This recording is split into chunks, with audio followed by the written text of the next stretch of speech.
Welcome back to TMI. And now, ladies and gentlemen, what an honor and a privilege it is to have this great fellow on the show tonight. He's been bubbling with ideas from a very tender age, and he has tons of accolades to show for it.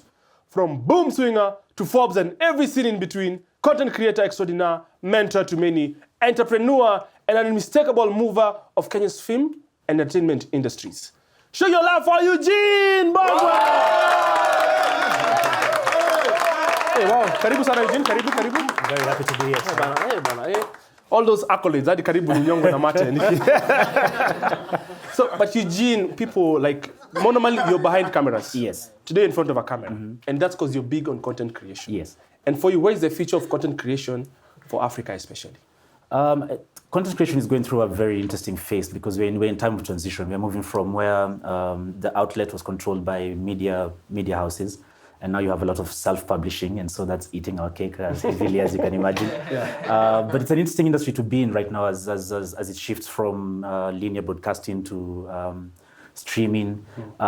It's a very interesting time because, again, the power of the mobile phone has become quite a force. Mm-hmm. And part of the reason that people like me were also even able to get into the industry to start with is because equipment became cheaper. Oh. So it's a very, very interesting time in the age of TikTok. It's a fun and very heavily changing industry to be on. Yeah. No, okay, but a lot of shows you've produced. You're the first person who did a reality show with Sauti Sol.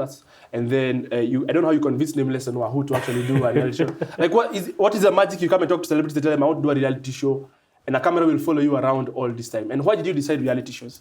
So we actually started with documentaries back in 2013 with a TV show called Young Rich. Mm. And the reason we got into that field particularly was because as I was starting out for putting together a company, it was cheaper to produce because you see with scripted TV shows you have the crew and then you have the cast. So it was also almost like what's the fastest entry path. And so I think as we did it more and more, we became more specialized at it. And then it naturally translated into reality. Actually, our formats are usually docu-reality. Oh, okay. And just to answer your question, part of what we use to actually convince the artists to partner with us is because with docu-reality, you don't just get the light version of just the reality sections, but you also get the documentary. So not only are we showing you what these people are doing today, we're also showing you how they got there. Ah, okay. Yeah. So me na goja yangu ya A Day with Tiger Shera. We have a show coming together. Okay, yes, we do. Yes, we do.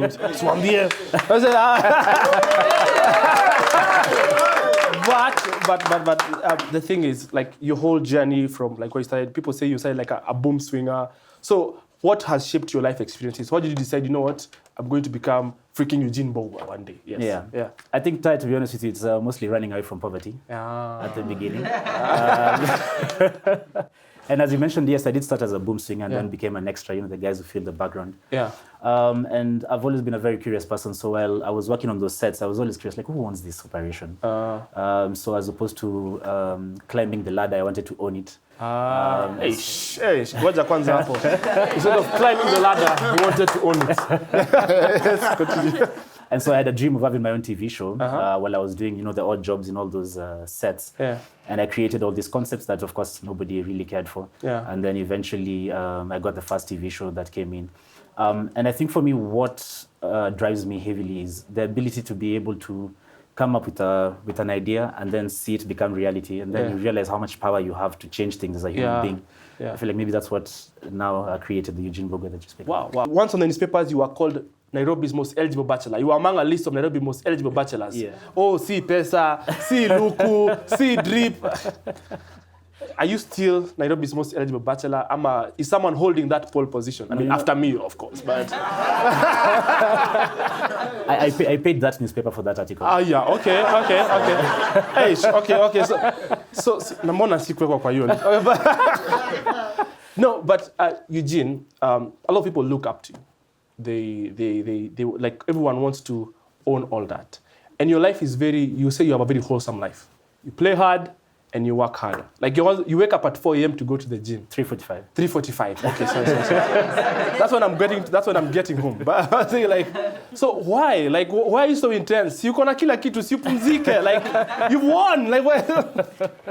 No, I feel like I really thrive in structure. Yeah. So for a long time, I worked just as I pleased, and I found that there was a lot of start-stop. So, you're disciplined for a bit, then you're not. You have very productive 2 days, then you're not. And then I've sort of tweaked around with my routine, and now what it is now is I wake up at 3:45 a.m. I go to the gym, I read, then I work up until around 4 p.m. Golf on Fridays, and just repeat the same routine. And what it does is it frees you up to actually do the work that you want to do.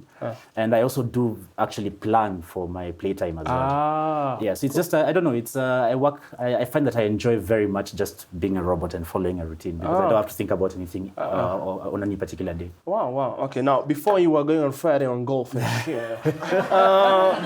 there's some pictures are going to come up here, and you're going to tell us where were you at that moment and what was your life like in that place. Okay. Yes. So, where do you want me to check? There. Yes. Hapo. So these are two of my best friends, and what we do is we take the same picture every year at the same spot, except this year because Uhuru Park was fenced. Yeah. I don't know why. I see. So the idea here is we want to see our change as time goes by and the change of the city, and we promise each other that we'll go back here and do this picture every year until there's no one left. The same spot? The same spot, same pose, same clothes for the most part. It's just a nice tradition because, life, you have friends and then life sends you different directions. So we've said every December we'll always meet up and take that picture. Wow. Is it a specific day? Usually it's between 10th and 20th of December, just before people go off on Christmas. Hiyo ni pressure. Kama hujamoka bado, you have to come back to take that picture. Okay. Most eligible bachelor, Forbes 30 under 30. Sasa umepita 30. Are you now top 40 under 40? Ama hata uliomoka hiyo it's no longer? Actually, nilianza na top 40 under 40 kabla sijaenda top 30 under 30. Wow. Okay. I think the first big award I got was Business Daily top 40 under 40. Wow. But yeah, I used to be people used to say, that 23-year-old TV producer. Now I'm 31. I'm like, hey, where are the years going? They're going in a good place, clearly. I'm no longer a young tug. Oh, yeah. No, but, okay, so guys are watching. And guys who you've mentored, guys who wanted to, I don't know, how do I reach out to Eugine Mbugua? What's your parting shot to people who are watching right now, especially around content creation and following your dream? I think I always say the same thing, which is start now where you are with what you have. Yes. Because the world will never provide you a perfect situation to be able to follow what your dreams are. Yeah. Start now where you are with what you have. I find that that's also what I follow myself. Just get to the action, use what you have, chase your dream. Wow. So regardless of where you start. Start where you are right now with what you have. I don't know. Like people say, I look like if Joho was broke. So I wonder, does he look at me and say, that would have been. But I'm going to start where I am with what I have today. Eugine Mbugua, everybody!